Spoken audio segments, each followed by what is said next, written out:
Bonjour, bonjour. Voilà, donc c'est l'avant-avant-dernier cours. Le dernier aura lieu le 27 mars. Alors, aujourd'hui, je vais vous fausser compagnie à 16h25 au lieu de 16h30 parce que je suis attendu à une réunion plus loin. Alors, on avait vu bien en détail les cycles peints sur les murs à Pelgi-Kent représentant l'épopée nationale iranienne, tournant en général autour du héros Rostam et en général aussi analysable à la lumière du Shahnameh, l'épopée nationale persane composée aux alentours de l'an 1000. Alors il faut signaler que ça n'est pas ce répertoire n'épuise pas la totalité du répertoire épique qu'on a à Pelgi-Kent. Il y a aussi quelques récits dont on saisit une certaine cohérence interne, mais qu'on n'a pour le moment retrouvé dans aucun texte. Alors, l'un de ces récits, ou plutôt deux, parce que c'est représenté avec des épisodes différents dans deux maisons, ce sont des combats dont une partie des protagonistes sont clairement des Amazones, des femmes guerrières. Hein. Voilà, à terre, il y a des personnages qui ne sont pas des Amazones, des personnages qui en sont. Ce cycle peint est vraiment remarquable parce que comme il fait partie de ceux qui ont été dégagés relativement récemment, les techniques de sauvetage des pigments étaient beaucoup plus au point, et donc ça laisse vraiment voir la splendeur de ces couleurs. Hein. Alors vous voyez là, elle est habillée avec un pantalon en peau de panthère, en fait, comme le héros Rostam, qui lui aussi a des ancêtres nomades. Elle a 4 tresses. Ça c'est important parce que en Sogdiane, ça la signale comme femme non mariée. Quand les femmes sont mariées, elles ont 2 tresses. Quand elles en ont 4, ça veut dire non mariées. Et ça correspond très bien à la notion des Amazones telles que les Grecs nous les ont transmises, c'est-à-dire des femmes qui n'avaient pas d'époux. Et même étymologiquement, il semblerait que l'explication la plus convaincante du mot Amazone, c'est un ancien mot iranien, amouja, qui veut dire les sans mari. Voilà. Donc c'est tout à fait cohérent, sauf que on ne connaît pas ce récit. Alors en Iran, il y a eu depuis l'époque perse et peut-être même dès avant l'époque des Mèdes, des récits sur les Amazones. Les récits que les Grecs ont su des Amazones, c'était parfois directement par les colonies de mer Noire, et parfois ça passait par l'intermédiaire des Perses. Évidemment, c'est sans doute en partie le reflet des contacts que aussi bien les colonies de mer Noire que les Perses avaient au nord avec la population nomade des Sarmates, donc descendants des Scythes, où l'on sait archéologiquement qu'il y avait des Amazones. On a des tombes de femmes guerrières. C'est probablement, disons, une des origines du mythe. Mais donc, dans le légendaire iranien, mais qu'on connaît pour l'époque ancienne, transmis uniquement par les Grecs, on a notamment le fameux épisode de la mort de Cyrus le Grand, qui trouve la mort, en fait, tué en combat singulier, ou plutôt qu'il périt, il est fait prisonnier, et il périt de la main de Tomiris, reine des Amazones. Et puis, on nous dit aussi qu'Alexandre, quand il se trouvait à Samarcande, a reçu une délégation de la reine des Amazones. Bien, mais alors, du côté des sources que nous utilisons d'habitude pour expliquer ce genre de répertoire, on ne trouve rien, en fait, dans les sources sogdiennes, les sources moyennes iraniennes. Et dans le Shahnameh, il y a un épisode qui évoque une Amazone, c'est la princesse Gorda Farid, qui affronte en combat singulier le fils de Rostam, qui s'appelle Sohrab. C'est tout, c'est le seul épisode où on a une femme guerrière, et Alexandre Belenitsky avait pensé que ça pouvait être cette histoire-là. Mais il y a vraiment des grosses différences, ne serait-ce que Ghorda Farid combat seul. Et ici, c'est une armée, elles sont plusieurs, voilà. Et puis par ailleurs, il y a un personnage, alors là qu'on arrive... Alors voilà, ça c'est dans une autre maison que celle dont j'ai montré auparavant la peinture. On voit, voilà, c'est clairement ici une Amazone qui combat à pied avec sa robe, là, vous voyez, et qui tient l'épée. Ici aussi, elle est en armure, c'est aussi une Amazone. Et il y a dans ce cycle un personnage problématique qui combat. Il est en armure, c'est un homme, il est barbu. Même peut-être la barbe comme ça, longue en pointe, ça veut dire un homme d'âge mûr. Et il a comme caractéristique, vous voyez, on ne voit pas très bien là, mais au sommet de son halo qui est solaire, on voit des traces de rayons, il y a un cheval qui est dressé. Alors normalement, dans la symbolique sogdienne, ça indiquerait le dieu qui est en rapport avec ce personnage. Le problème, c'est que le cheval est en rapport avec plusieurs dieux zoroastriens. Il y a Tishtria, le dieu de la pluie, qui se manifeste parfois sous la forme d'un cheval. Il y a Wahram, le dieu de la guerre, qui se manifeste sous 7 formes animales, dont le cheval. Et il y a Mitra. Et c'est plutôt Mitra qui est spécifiquement associé au cheval, parce que, comme vous savez, il conduit un char solaire tiré par 4 chevaux, et c'est sous cette forme qu'il apparaît tous les matins au-dessus des montagnes. Donc, et puis qui tirerait aussi vers Mitra le fait que le nimbe est solaire. Alors, les flammes sortant des épaules, ça se retrouve parfois dans la peinture sogdienne. C'est l'indication du charisme divin qui habite le personnage, qu'on appelle le Farn. Bon, mais tout ça, ça ne nous dit pas qui est ce personnage, parce que je doute qu'il s'agisse de Mitra lui-même.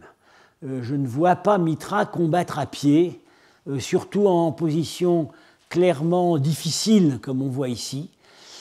Alors, un champion de Mitra, un personnage qui lui serait affilié d'une manière ou d'une autre, on ne sait pas, on n'a pas de texte qui nous parle de ça, ni de l'association d'un tel personnage avec les Amazones. Alors, un autre cycle dont on a ici la fin, c'est le combat de 2 personnages. Alors, il se trouve que, je vais revenir là-dessus, on a un texte mal conservé, mais qui parle de ce récit. Le texte est écrit dans la porte ici. Et semblerait que les 2 héros s'appellent Varg, ce serait le vainqueur, ce serait lui, et Thwenak, qui serait lui. Et Varg veut dire seigneur, et Thwenak, apparemment, c'est le terrible. Bien. Alors, le terrible, il n'est pas en très bonne posture, parce que vous voyez qu'il a clairement été désarçonné dans un combat précédent. On ne combattrait pas, un chevalier à cheval ne combattrait pas quelqu'un à pied qui n'a pas d'abord été sur son cheval. Et il a perdu son casque aussi. Bon. Et là, on dirait qu'il meurt. Apparemment, il ne meurt pas, il réapparaît après. Voilà. Et devant un château, c'est une belle représentation d'un château sogdien avec ces décors de briques qui prenaient l'ombre et la lumière et qu'on a retrouvés archéologiquement dans les châteaux sogdiens. Et on a l'impression que les habitants du château, dont semble-t-il une femme, mais je ne suis pas persuadé, sont de son côté à lui, parce qu'ils ont l'air de jeter des pierres sur l'assaillant. Alors, ici, on a donc ce texte. Vous voyez, la photo n'est pas très bonne, mais on voit ici le texte sogdien écrit de haut en bas. C'était une manière d'écrire le sogdien. Ça se trouve aussi dans la fameuse peinture des ambassadeurs à Samarcande. Le problème, c'est que le texte, c'est clairement en rapport avec le récit, et le fait même d'inscrire un texte dans un élément de l'architecture va se retrouver après dans la miniature persane. Il y a des miniatures persanes où on a des vers qui sont dans le décor. Bon. Mais on ne peut pas déterminer, j'ai posé la question à Pavel Lourier qui a fait les études les plus poussées sur la versification sogdienne. Ici, on ne peut vraiment pas déterminer si le texte est rythmé ou pas. Alors, on semble lire que le combat se déroule devant une demeure. Alors, bon, visiblement, c'est l'enjeu, c'est la prise de ce château. Et on semble lire aussi que le vainqueur, Varg, a attaché le vaincu avec une corde. Et c'est comme ça que Marchak a interprété ce qu'on voit ici. Et je ne suis pas d'accord. Je pense qu'il y a une autre façon de voir les choses, parce qu'en fait, on ne voit pas quelqu'un, on ne le voit pas attacher l'autre avec une corde, on le voit attraper sa ceinture. Et là, ça renvoie à un symbolisme bien connu en Iran. Il y a une symbolique très poussée sur la ceinture. Ça a été très bien étudié, notamment dans cet article de Geo Widengren. Alors, petite parenthèse, c'est un représentant de l'école suédoise d'iranologie qui a eu un certain succès dans les années 50, 60. En France, ils ont été très soutenus par Georges Dumézil, qui a fait publier beaucoup de leurs travaux. Ils sont un peu passés de mode aujourd'hui, parce que du point de vue philologique, ils n'étaient pas vraiment au point par rapport aux dernières avancées. Et puis, idéologiquement, ça partait un petit peu dans tous les sens. C'est-à-dire que c'était des grands romantiques scandinaves qui faisaient du comparatisme parfois très hasardeux, mais il y a beaucoup de choses intéressantes. Ça mérite toujours d'être lu. En tout cas, c'est toujours excitant. Et alors, ce que Widengren, qui évidemment ne connaissait pas cette peinture, qui d'ailleurs n'avait pas encore été découverte à ce moment-là, et il n'était pas au courant en fait des données, il ne suivait pas les données archéologiques d'Asie centrale. Il cite plusieurs textes dans son article. Alors, un texte de l'Antiquité, c'est Xénophon, l'Anabase, donc un récit guerrier qui se déroule dans la Perse achéménide. Cyrus le Jeune, le prétendant rebelle pour le trône achéménide, a un compagnon qui s'appelle Orontas et qui en fait le trahit. Alors Orontas est condamné à mort par Cyrus, et voilà, je cite le texte que cite Widengren. Après cela, sur l'ordre de Cyrus, tous les assistants se levèrent et saisirent Orontas par la ceinture en signe de mort, même ses proches. Ensuite, il fut emmené par ceux qui en avaient reçu l'ordre. C'est le geste qu'on voit ici. Et plus précis encore, on retrouve exactement, et ça Widengren l'avait vu, on retrouve exactement le même code symbolique en 840 à Samarra, alors capitale du califat abbasside, lors du procès de quelqu'un que nous avons déjà vu. C'est Haïdar Afshin, le dernier roi d'Ostrushana, possible propriétaire du palais dont on a vu les peintures. Je reviens sur lui. Voilà, il s'appelle Haïdar, nom adopté à la conversion à l'islam. Afshin, c'est roi d'Ostrushana. Et donc c'est lui, il a terminé général en chef des armées du calife. Et puis il a été accusé de trahison. Et alors bon, c'est toute une histoire passionnante, mais que je ne vais pas raconter en détail ici. On lui a fait un procès stalinien, c'est-à-dire le procès où l'accusé lui-même... L'accusé, au lieu de se défendre, est obligé de s'accuser lui-même. C'était très très bien combiné. Alors, il se trouve que voilà ce qui se passe au moment où il est condamné. le chef de la garde turque du calife, qui s'appelle Bourga, nom turc, porte la main sur la ceinture de Haïdar Afshin et le tire à soi. Et Haïdar lui dit « Voilà ce que j'attendais de ta part dès avant aujourd'hui ». Ça veut dire quoi? C'est que le chef de la garde turque convoitait la position de général en chef des armées du calife. Et donc, c'est lui qui a accompli ce geste d'humiliation. Alors, Widengren a bien décrypté l'arrière-plan symbolique de ce geste. La ceinture, en Iran, c'est un signe, pas seulement en Iran d'ailleurs, mais enfin, disons, pour le moment, on va dire en Iran. C'était aussi le cas dans l'Empire romain. C'est un signe de soumission et de fidélité au Seigneur. On le reçoit quand on se met au service d'un roi, on reçoit une ceinture qui est un signe de fidélité. Et quand on la saisit, en fait, on la rompt symboliquement.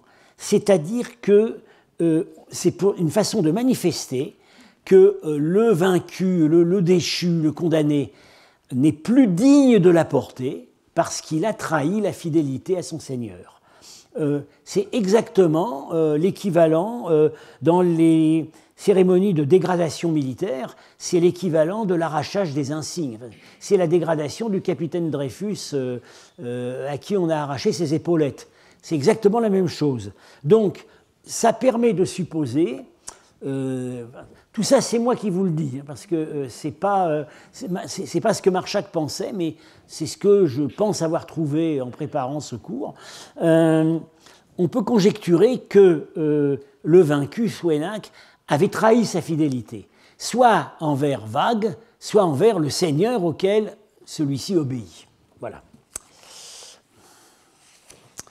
Alors, on a fini avec les épopées.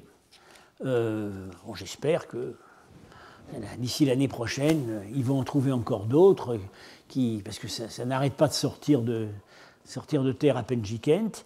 Et on va en venir maintenant au deuxième volet de mon cours, qui va sans doute se poursuivre l'année prochaine. Ce sont les contes. L'univers fantastique des contes. L'univers inépuisable des contes sogdiens. Connu sous deux formes, qui se recoupent parfois, par écrit et par image sur les peintures murales. Alors, les questions alors, je dis tout de suite, images sur les peintures murales, les contes occupent la partie inférieure du panneau, des panneaux. Au-dessus, c'est les récits épiques. Et donc, c'est un genre qui est à la fois subordonné, mais en même temps plus proche du visiteur, ce qui peut expliquer le choix délibéré d'un mode d'expression très énigmatique. Je vais vous développer là-dessus. Ça fonctionnait un peu comme des charades. Voilà. Et les questions qui se posent au sujet de ce répertoire des contes sont du même ordre que celles qu'on s'est posées pour les récits épiques. Premièrement, d'où est-ce qu'ils sortent? Deuxièmement, par quelle convention particulière les peintres sogdiens ont-ils choisi de traiter ce répertoire? Alors, la première question, donc l'origine, c'est d'une complexité extrême, comme vous allez le voir dans ce cours et dans les cours suivants. Il y a des cas nombreux où une version écrite est identifiée, soit dans les textes sogdiens, soit ailleurs. Mais il n'arrive pratiquement jamais que ce qui est représenté dans la peinture corresponde au texte, ou à aucune version du texte. Il y a toujours quelque chose qui cloche. Bien. La deuxième question, la question esthétique, les codes représentationnels, ça a été très très bien traité par Marchak en 2002 dans son extraordinaire livre que je n'arrête pas de citer, Légendes, récits et fables dans la peinture sogdienne.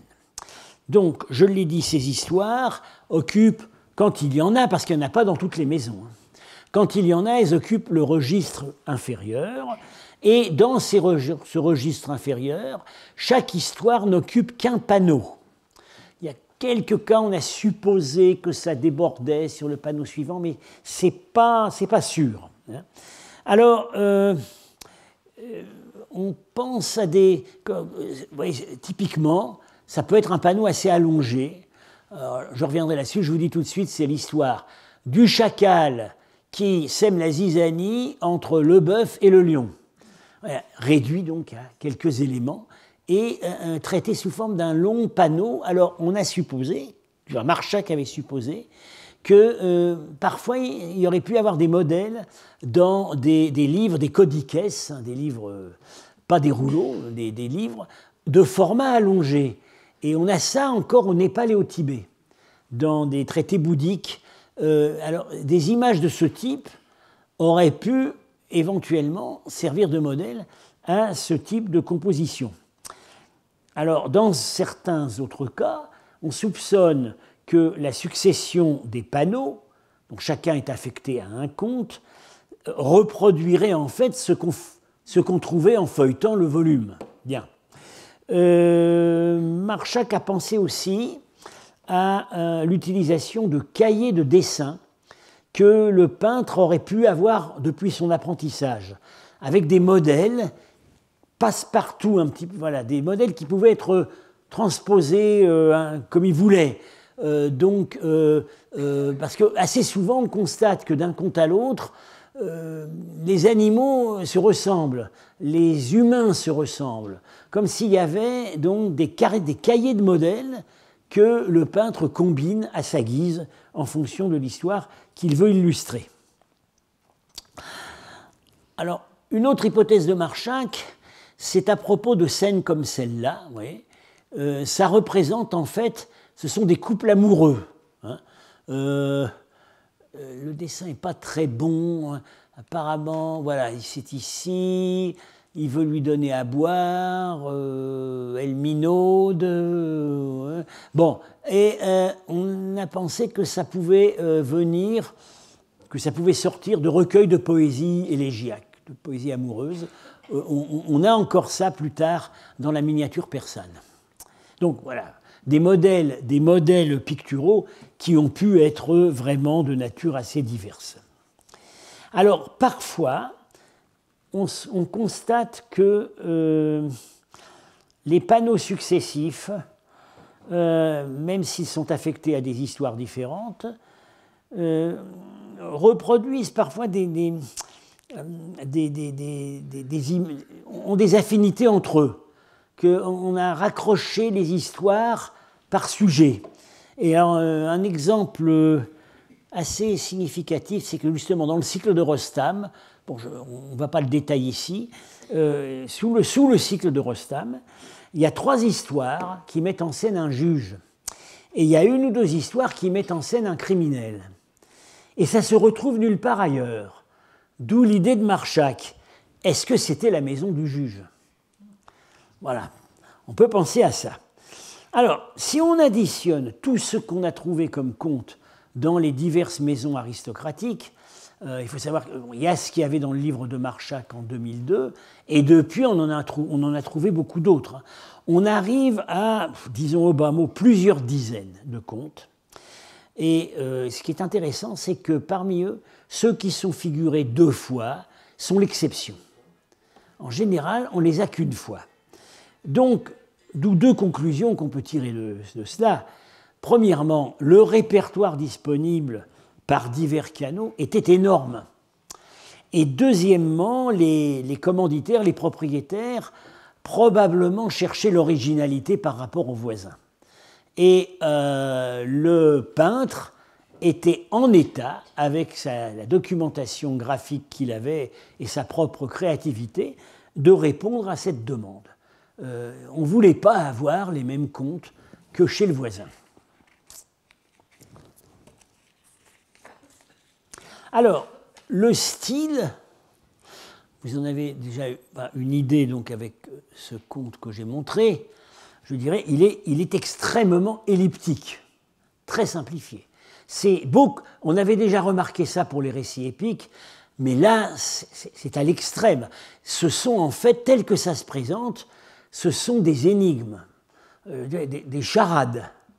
on a quelques personnages, et puis il faut se débrouiller pour comprendre ce que ça représente, et si on est encore plus fort, réciter, connaître le conte qui est illustré là.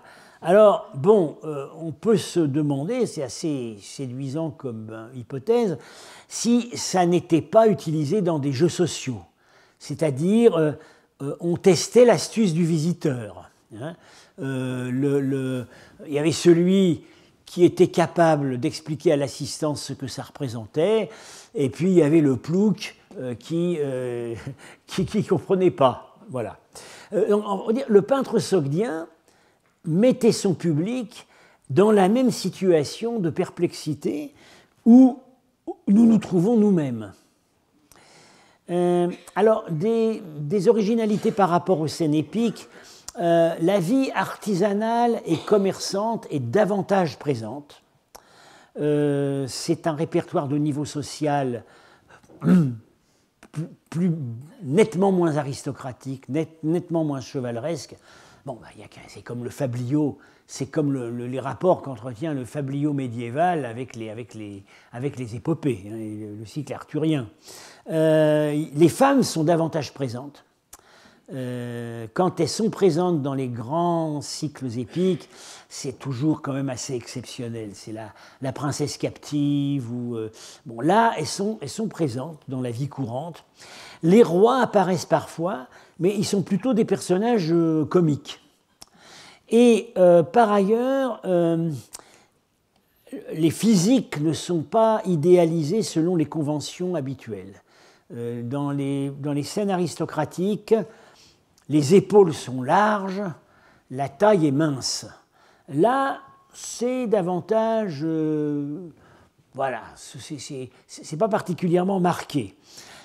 Plusieurs personnages...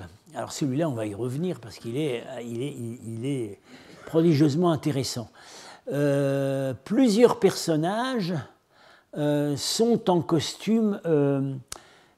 sont représentés en fait comme des Indiens.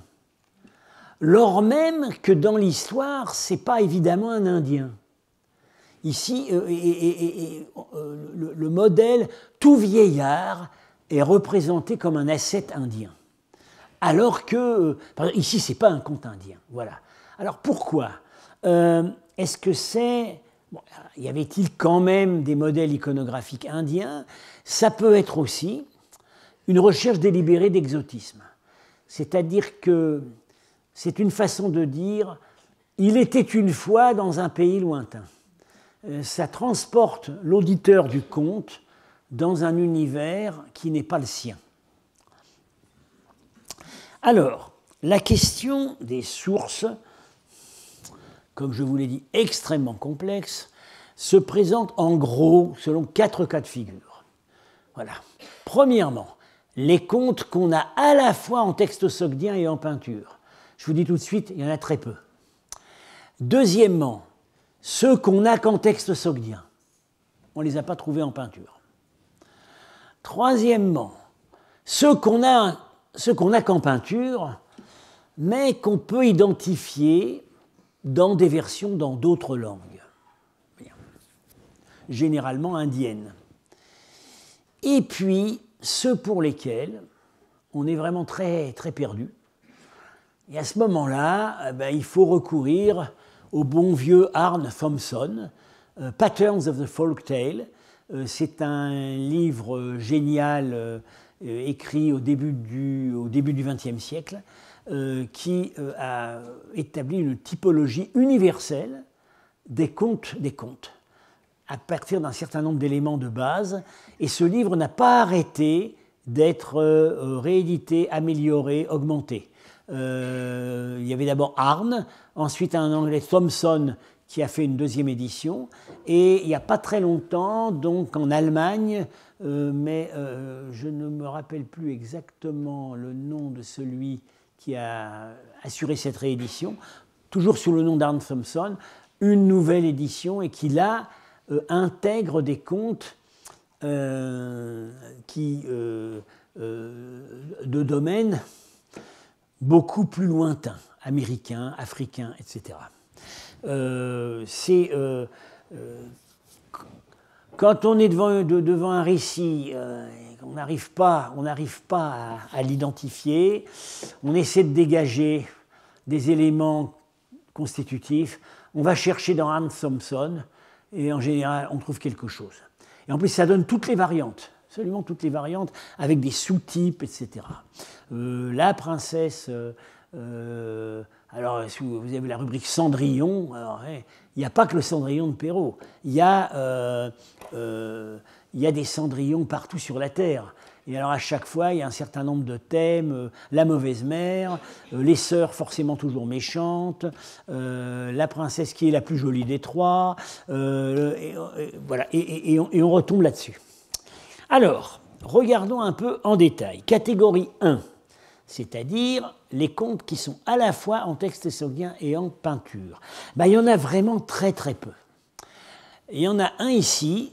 Il se trouve qu'en fait, c'est dans un conte manichéen qui n'est pas transmis en sogdien, mais qu'on a en parthe. Mais comme beaucoup de contes sogdiens ont été traduits du parthe, vraisemblablement, il a dû aussi être transcrit en sogdien. Alors, quelle est l'histoire? Eh bien, c'est l'histoire bien connue.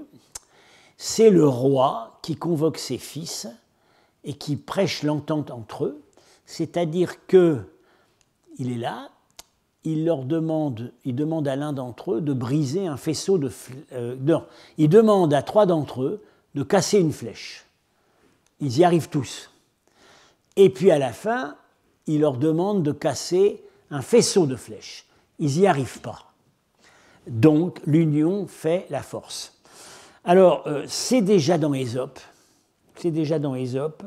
Ça s'est répandu partout en Asie.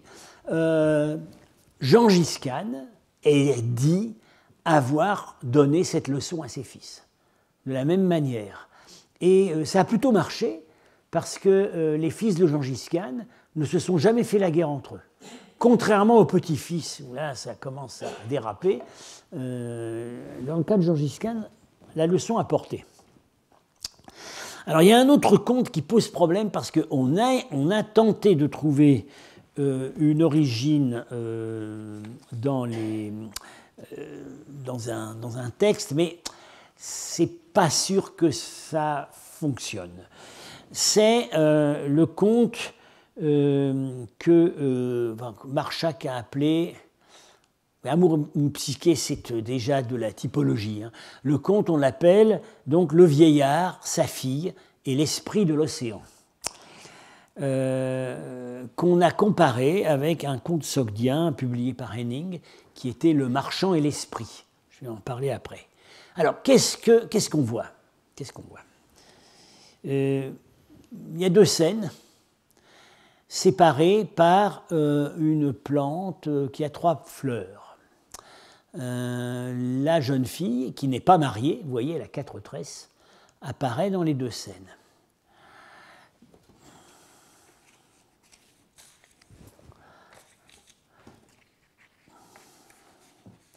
À droite, on a un vieillard, donc figuré comme un ascète indien, qui, de sa main gauche, tient une carafe, ouais, et de sa main droite, c'est pas très clair, mais il semble qu'avec un bol, il verse de l'eau sur la main de la fille. À gauche, la même fille va au bord de l'eau. Cette convention indique la berge. Elle va au bord de l'eau, alors là aussi c'est pas très clair parce qu'elle a l'air de puiser de l'eau, donc ce serait une rivière, mais en même temps on a des dauphins. Enfin, les dauphins, c'est peut-être simplement la façon de symboliser l'élément aquatique. Et au moment où elle va au bord de l'eau, elle n'a pas l'air particulièrement effrayée, un être fantastique émerge nu à mi-corps de l'eau. Alors, il a quelques traits démoniaques. Alors, il a un turban, et vous voyez, il a les sourcils froncés. Mais il n'a pas de croc, donc il a des traits démoniaques, mais ce n'est pas vraiment un démon. Bon. Alors, il semblerait qu'il y a un jeu qui se produit entre la cruche et l'anneau qu'il tient. Alors apparemment, dans la cruche, voilà, il y avait un anneau. Et la fille a plongé la cruche dans l'eau, et le démon, du fond de l'eau, a ramassé l'anneau et le présente à la fille. Ça, c'est ce qu'on voit. Bien. Alors, maintenant, que nous raconte le conte manichéen? Alors, je rappelle que c'est traduit par Henning dans son article Sogdian Tales, que j'ai été amené souvent à citer. Bon, c'est un des plus grands articles qu'on ait écrit sur la littérature sogdienne, en 1945, parce que c'est là que Henning a eu la révélation de ce qu'était la vraie langue sogdienne, c'est-à-dire la langue de l'épopée. Il avait eu la même impression avec le fragment de Rostam, le vrai sogdien, qui est une langue qui se prête à la narration, qui est très souple, etc. Et auparavant, on connaissait du sogdien les traductions de textes chrétiens et de textes bouddhiques que Henning a qualifiés de misérables bégaiements. Et là, c'est du vrai sogdien. Bien. Alors, la scène, bon, c'est clairement, se passe dans un bateau, dans la mer, et le personnage qui parle ici, c'est le fils du marchand, qui est avec lui dans le bateau. Alors, on voit qu'ils sont sous pression pour prêter un serment. Donc le fils dit « Prie et prête le serment, et à cet instant, cela va se calmer et nous serons sauvés. » Pendant une semaine, il le pressa de prêter serment, mais il ne s'y résolut pas. Le marchand pensa « Une grande catastrophe menace ma maison », et il céda. Devant l'esprit démoniaque, le marchand prêta ce serment. « Si nous échappons sans dommage à cet océan, je l'offrirai à l'esprit de l'océan. » Bon. Quand au 8e jour, il eut prêté ce serment, alors je l'offrirai, je vous dis tout de suite, c'est sa fille. Quand au 8e jour, il eut prêté ce serment, à ce même instant, la tempête cessa, et le marchand sortit sain et sauf sur le rivage, avec son fils et son immense trésor. Mais il commença à marcher plongé dans ses pensées, s'arrêtant parfois. Que va-t-il advenir avec ce serment que j'ai prêté? Peut-être, quand j'approcherai de ma maison, ma fille viendra la première à ma rencontre. Alors, c'est un thème qu'on trouve dans plusieurs... Ça se trouve dans la Bible, l'histoire de Jephthah qui va à la guerre et qui promet que s'il remporte le combat, il sacrifiera à Dieu le premier être qu'il rencontrera en rentrant chez lui, et c'est sa fille. Bien. Alors, il y a une histoire... et comme Henning l'avait remarqué, il y a... bon, on voit bien ce qui se passe. Le serment, c'est que il a offensé, d'une manière ou d'une autre, le marchand, a offensé un être divin ou démoniaque, ou bien c'est simplement qu'il est pris dans la tempête et il veut s'en sortir, et donc l'autre lui fait prêter serment de sacrifier le premier être qu'il rencontrera quand il rentrera chez lui. Alors, un conte, une légende grecque qui est très très proche de ce récit, c'est la légende d'Idoménée. Idoménée, roi de Crète, alors c'est pareil, il est pris dans une tempête, il prête serment à Poséidon de sacrifier la première personne qu'il rencontrera à son retour, c'est son fils. Bien. Alors, plus largement, c'est le thème La Belle et la Bête. C'est-à-dire,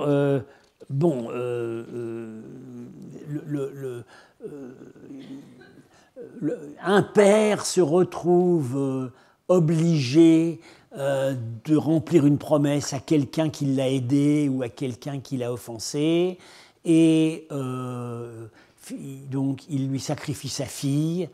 Alors soit il la tue, soit il la donne en mariage, et quand il la donne en mariage, en général, la fin de l'histoire, c'est que le démon en question était en fait un beau prince qui avait été lui-même victime d'un sort, et la fille, surmontant son dégoût physique, éprouve de l'amour pour cet être, et donc l'amour va sauver tout le monde, et le beau prince va retrouver son apparence. C'est à peu près comme ça, en général, que ce type de récit se termine. Alors, on voit, il y a des choses qui ont l'air de coller, mais malgré tout, il y a pas sur la peinture. Bon, il semble qu'on ne voit pas la tempête. Le personnage n'est pas un marchand. Bon, il y a l'esprit de l'océan, mais c'est pas, les analogies ne sont pas évidentes. Alors, il se trouve qu'il y a une autre proposition par Grigory Semyonov, qui était un collaborateur de Marchak sur la fouille de Penjikent. Tous deux sont morts maintenant, qui travaillait aussi à l'Ermitage. Il se trouve qu'il avait fait un cycle de conférences en allemand, avec un certain nombre d'études de la culture sogdienne qui lui étaient propres. Alors, pour l'anecdote, Marchak était un patron assez autoritaire. Bien. Et donc, quand Semyonov a éprouvé le besoin de prendre une certaine distance par rapport aux théories du maître, il l'a fait en Allemagne et en allemand.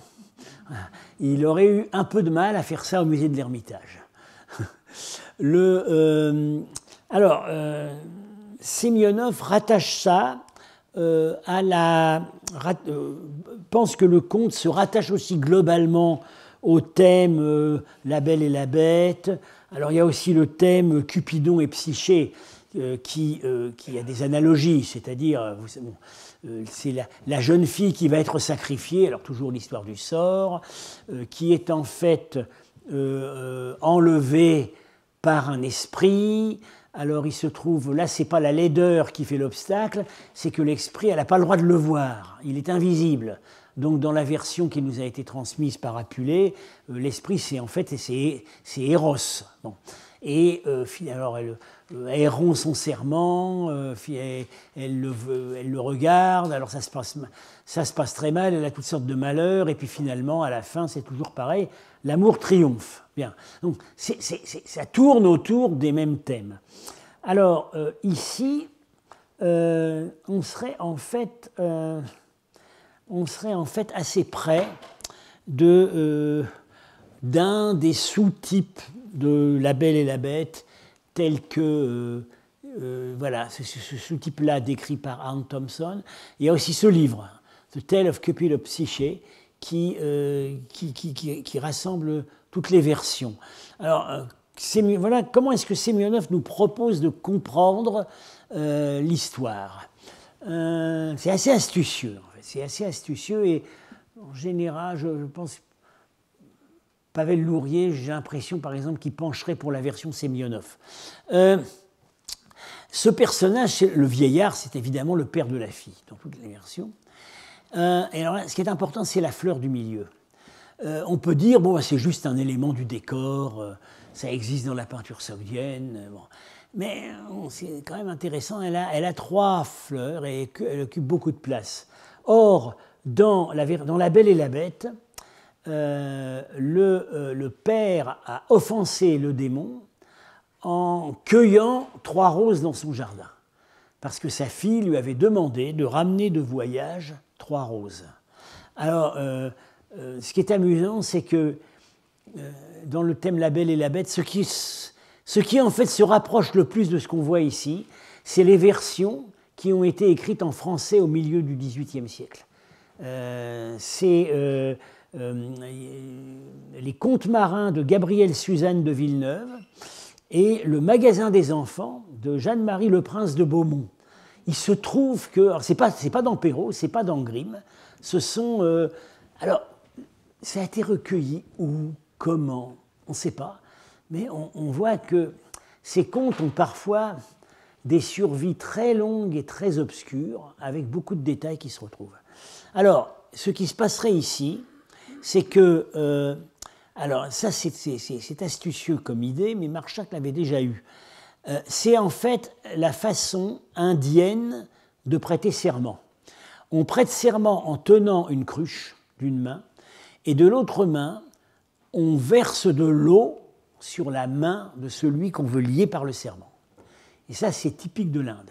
Je me suis renseigné pour l'Iran et il ne semble pas qu'il y ait ça. Il y a du serment par l'eau, on boit, mais il n'y a pas cette histoire de verser de l'eau sur les mains. Donc en fait, le père pour apaiser la colère du démon dont il avait volé 3 fleurs dans son jardin, lie sa fille avec le serment et l'oblige, la contraint à aller épouser le démon. Et donc là, mais alors le démon, lié par un sort et caché au fond des eaux, il ne peut pas apparaître sur la terre. Donc elle va tendre une cruche dans l'eau, et dans la cruche, elle a déposé un anneau qui est le signe qu'elle lui est promise. Voilà, c'est un gage de fiançailles. Alors, ça ne nous donne, typique des images de contes sogdiens, ça ne nous donne pas le début, on n'a pas la... Oui, plutôt ça le donne, parce qu'on a quand même les 3 fleurs, ça ne nous donne pas le happy end. C'est-à-dire qu'elle va finalement s'éprendre de son époux qui va retrouver son apparence humaine. Bon, là, c'est quand même assez convaincant comme explication. Donc là, je dirais, bon, oui, d'accord, il y a des analogies avec le conte manichéen, mais l'analogie est quand même assez générale et c'est autre chose qu'on nous a représenté ici. Et quelque chose qui ressemblait assez à La Belle et la Bête. Alors, je vais maintenant aborder la question des contes manichéens. Alors, la catégorie numéro 2, donc le cas de figure numéro 2, on a vu donc les contes qu'on a à la fois en texte sogdien et en peinture, très peu, et ceux qu'on a qu'en texte sogdien. Alors, tout ça, ce sont des contes évidemment manichéens, comme je l'ai dit, transmis par les manichéens.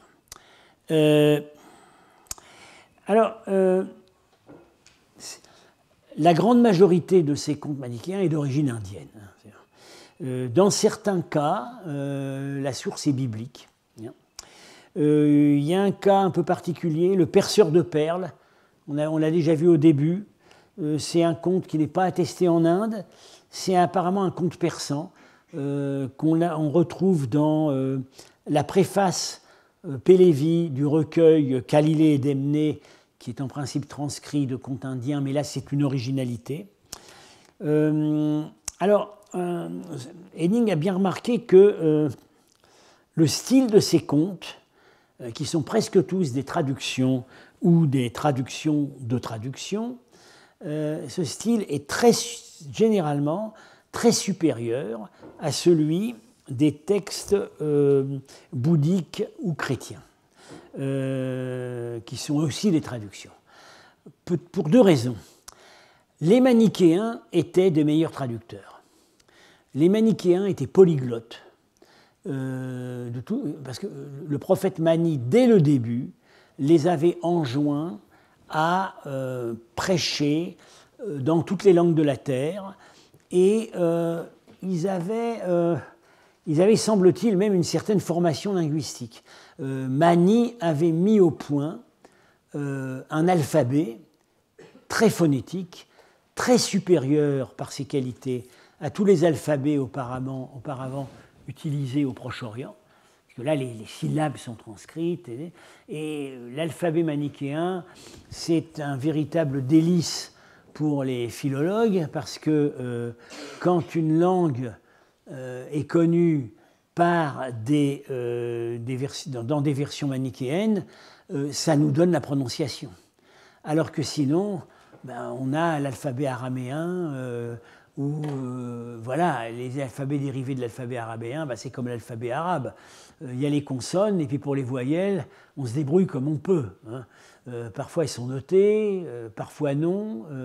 Voilà. Donc les manichéens maniaient les langues avec beaucoup de compétences. Et puis par ailleurs, quand ils traduisaient des contes, ils les traduisaient de langues iraniennes. Il semble pas. Bon, il se peut qu'ils aient traduit directement de l'indien. Mais on a l'impression quand même que dans un certain nombre de cas, c'est traduit du parthe. Le parthe est une langue iranienne. Alors que les pauvres bouddhistes, ils traduisaient du chinois. Et leur chinois n'était pas fantastique. Quand on fait des comparaisons entre les idéogrammes chinois et ce que ça donne en sogdien, on voit que c'est quand même un niveau de compétence pas très élevé. Il traduisait parfois de l'indien, mais en général du chinois. Donc, supériorité littéraire et considérable des traducteurs manichéens. Alors, question, est-ce que ces textes manichéens qu'on a en sogdien ont circulé dans le public sogdien?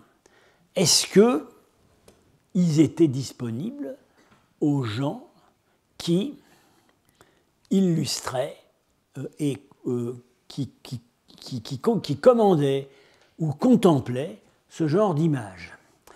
En fait, il semblerait que non, parce que on a pratiquement, à part le marchand et l'esprit qu'on vient de voir là, on n'a pas de texte manichéen directement illustré, de conte manichéen directement illustré à Penjikent. C'est-à-dire que ce sont des versions divergentes, parallèles.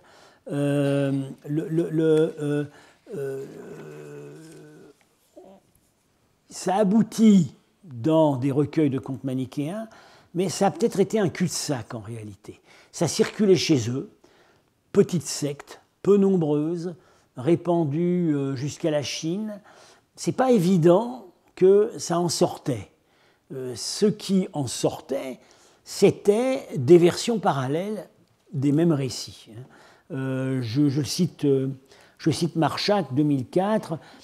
Est-ce que le peuple de la Sogdienne lisait les livres ou écoutait les histoires qui ont servi de source pour les paraboles des prédicateurs manichéens en Chine? C'est assez peu vraisemblable, assez peu vraisemblable.